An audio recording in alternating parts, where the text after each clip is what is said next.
Hi friends, ఎలా ఉన్నారు? బీరకాయ తొక్కు పచ్చడి ఎలా చేయాలో చూపిస్తాను చూడండి. ఒక ఒక 10 ఒక 5 మీరు ఎండుమిరకాయలు కారం ఘాటుగా అనుకుంటే ఒక 5, 6 వేసుకోండి. ఘాటు కావాలంటే ఒక 10 వేసుకోండి. కొద్దిగా నువ్వులు, పచ్చెనపప్పు, సాయిపప్పు, కొద్దిగా జీలకర్ర వేసుకొని బాగా ఫ్రై చేసుకోండి. వేరుశెనగ గుళ్ళు ఉన్నా వేసుకోండి. అవన్నీ ఒక స్పూను వేసుకొని బాగా నూనెలో ఫ్రై చేసుకోండి.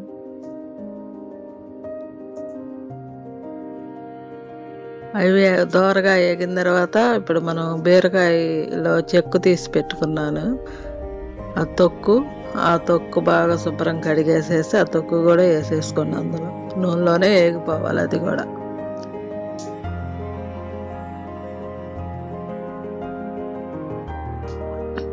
కొద్ది పసుపు వేస్తే అది మగ్గిపోద్ది తొందరగా.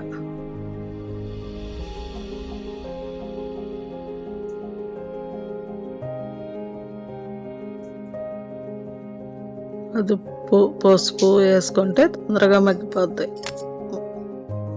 అలా వేసేసి కాసేపు చింతపండు కూడా కొద్దిగా వేసుకోండి. ఆ నూనెలోనే కొద్దిగా మగ్గితే బాగుంటుంది పచ్చడి. సరే, అలా పెట్టేసేసి మూత పెట్టుకుందాం.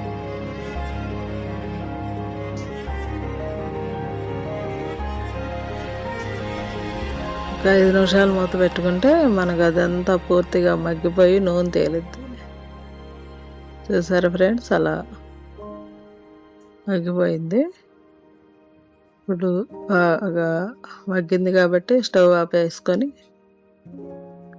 మనం అది కొద్దిగా చల్లారనిచ్చి మిక్సీ పట్టుకుందాం. రోలు ఉంటే రోల్లో తొక్కు వేసుకోండి. రోలు లేదు అనుకుంటే మనం మిక్సీ జార్ పట్టుకుంటే, నేనేమో పేస్ట్ లాగా చేసుకున్నాను. ఇది కొద్దిగా తొక్కులుగా ఉంటేనే రుచిగా ఉంటుంది. మిక్సీలో పేస్ట్ లాగా అయిపోయింది. ఒక 4-5 వెల్లుల్లిపాయ గర్భాలు కూడా వేసుకొని మిక్సీ పట్టుకోండి. ఇంకా అంతే.